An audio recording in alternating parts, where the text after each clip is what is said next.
దానికి ఆదివారం వెళ్తున్నప్పుడు ప్రార్థించే సంఘంలో పాల్గొనండి. మీ సంఘ కాపరులు ఎంతో కష్టపడి సేవ చేసే సేవకులైతే గౌరవించండి. సంఘాలను వదిలిపెట్టి పారిపోకండి. లేటెస్ట్ సంఘాలు, లేటెస్ట్ ఫ్యాషన్స్, లేటెస్ట్ మోడర్న్ కార్యక్రమం అవి కాదు మనకు కావాల్సింది. మనకు వాక్యము చెప్పే దైవ సేవకుడు, యథార్థముగా మనల్ని నడిపించే దైవ సేవకుడు, ఆత్మ నడిపింపగలిగిన దైవ సేవకులు మనకు కావాలి. కొంతమంది అనొచ్చు, వారిది తెర సంఘం, వీరిదేమో కాపర్ల సంఘము, వారేమో యథార్థమైన సంఘం. ఏ సంఘమైనా సంఘం పెట్టాలంటే అపోస్తలుడైన పౌలు ఆ ఊరిలో ఉండి, ఆ ఊరిలో తిరిగి అనేకులకు సువార్త చెప్పి అనేకులు రక్షించబడ్డాక అప్పుడు సంఘం కట్టాడు. సో ఏ సేవకుడైనా తెర సంఘమైనా అతను ఆ ఊర్లో ఉండాలి, ఆ ఊర్లో తిరగాలి, దేవుని సువార్త ప్రకటించాలి, కొన్ని సంవత్సరాలు చేయాలి. కనీసం 2 సంవత్సరాలు, 1 సంవత్సరం ఉండి సేవ చేసిన తర్వాత రక్షించబడిన వారికి నేను దూర ప్రాంతం వెళ్తున్నాను, ఇదిలో సిగిల్లో వాక్యం వస్తుంది వినండి అని చెప్పి వెళ్తే అతను నడిపించిన ఆత్మలు కాబట్టి అవి వింటాయి. అలా కాకుండా ఆ సంఘం నుండి ఈ సంఘం నుండి లాగి నేను తెరబెట్టాను వచ్చేయండి అంటే అది మోసం అవుతుంది. అది ఆ యథార్థత కాదు.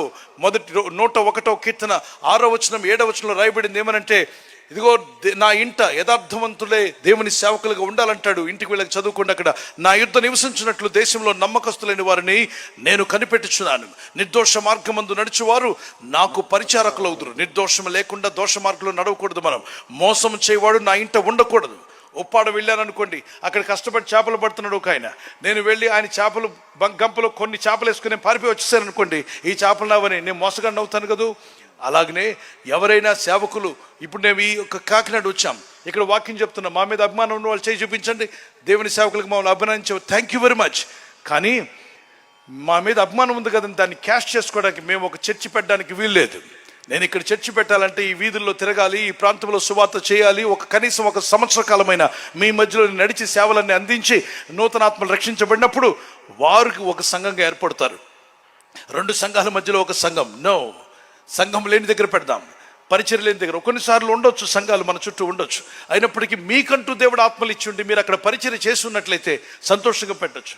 సంఘ కాపర్ని పెడుతున్నానన్నా, తెర సంఘం పెడుతున్నానన్నా, సేవ చేయకుండా నువ్వు కాపర్ని పెట్టినా వేరే విశ్వాసాలను పిలిచి పెట్టుకున్నావు, వేరే సంఘాలను పిలిచి ఒక సేవకుని పెట్టావు, అది నీ సంఘం కాదు, వచ్చిన వాళ్ళు నీ వాళ్ళు కాదు.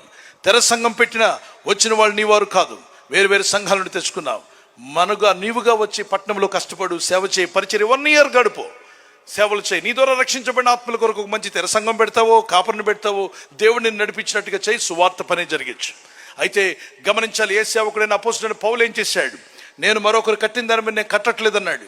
అయితే వస్తుంటారు కొన్ని సంఘాలు మరి ట్రాన్స్ఫర్ అయినప్పుడు, ఎవరిని కాదనొద్దు, నా ఎద్దుకు వచ్చేవాడిని ఎవరిని త్రోసివేయవద్దన్నాడు. హైదరాబాద్లో ఎక్కడెక్కడో బాప్తిసాలు పొందిన వాళ్ళు వస్తుంటారు సంఘానికి, కాదనడానికి లేదు ఏ సేవకుడు కూడా. అయితే ఒకటి మాత్రం గుర్తుపెట్టుకో, వచ్చిన ప్రతి బిడ్డకు వాక్యాహారం అందించాలి. క్రైస్తవుడు ప్రపంచంలో ఇంటర్నేషనల్గా ఎక్కడికి వెళ్ళినా బల్ల తీసుకోవచ్చు, ప్రభుని ప్రార్థించవచ్చు, చర్చిలోకి రావచ్చు. మెంబర్షిప్తో పనే లేదు, క్రైస్తవుడికి మెంబర్షిప్తో పనే లేదు. క్రీస్తుని నమ్ముకున్నాడు, యేసుని నమ్మి బాప్తిజం పొందాడంటే అదే వానికి సర్టిఫికేట్. వాడు ప్రపంచంలో ఏ సంఘంలో అడుగు పెట్టొచ్చు.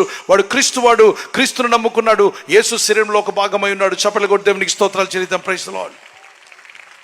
దేవుని ప్రజలారా, ఏ సేవకుడైనా ఇక్కడైనా మేము ఒకవేళ ఇక్కడ సంఘం పెట్టిన నన్ను ఎంతోమంది కోరారు. నేను చెప్పాను, నేను ఈ ప్రాంతంలో పనిచేసి రేత్రింపగలు కష్టపడి ఆత్మలు రక్షించడానికి నేను లేను, సువార్త పని చేసి వెళ్ళిపోతున్నాను. అనేక సంఘాలు దేవుని పిల్లలు ఉద్యమపరిచి మనకు చెప్పవలసిన బర్నబాస్ బైబిల్లో ఉంటాడు. అతను అక్కడ బాప్తిసాలు ఎవరికి ఇవ్వాల, అక్కడికి వచ్చి ఆయన ఏ ప్రాంతంలో ఏమి చేయలే, కానీ ఒకటి చేశాడు. అతను అడుగు పెట్టగానే సంఘాల్లో దేవుని పిల్లల్ని పిలుచుకొని ప్రభుని హత్తుకోండి, ప్రభుకి ఇష్టలుగా బతకండి అని హెచ్చరించాడట. అలాంటి వారుగా మనం ఉండాలి దైవ సేవకులు. మా మీద మీకు అభిమానం ఉందని, మీ మీద మాకు అభిమానం ఉందని ఒక చర్చి బ్రాంచ్ ఓపెన్ చేయడానికి వీల్లేదో. ఒకవేళ చర్చి బ్రాంచ్ ఓపెన్ చేస్తాను అంటే తెర పెట్టాలన్నా, కాపర్ని పెట్టాలన్నా, నువ్వు ఆ సంవత్సరం అంతా ఒక ప్రాంతంలో, ఆ పట్టణంలో నిలబడి ప్రార్థన చేసి, సేవ చేసి, సువార్త చెప్పి, వాళ్ళకి రక్షణ నడిపించి, నీ దగ్గరకు వచ్చిన ఆత్మలకు పరిచారం చేసిన తర్వాత అక్కడ దేవుడు సొంతంగా నీకంటూ ఆత్మలు ఇచ్చుంటే అక్కడ వాళ్ళ కోసం ఏం పెడతావో ప్రభు ఆత్మ ప్రకారంగా వాక్యం అందించడానికి పెట్టవచ్చు. అపోస్తలుడైన పౌలు ఏ ప్రాంతానికి వెళ్ళినా అలాగే చేశాడు. అదే పరిచర్య ప్రతి సేవకుడు చేయాల్సి ఉన్నాడు. దేవుని ప్రజలరా, అంత్య దినాల్లో మనం ఉంటున్నాం. విశ్వాసాన్ని కాపాడుకుందాం.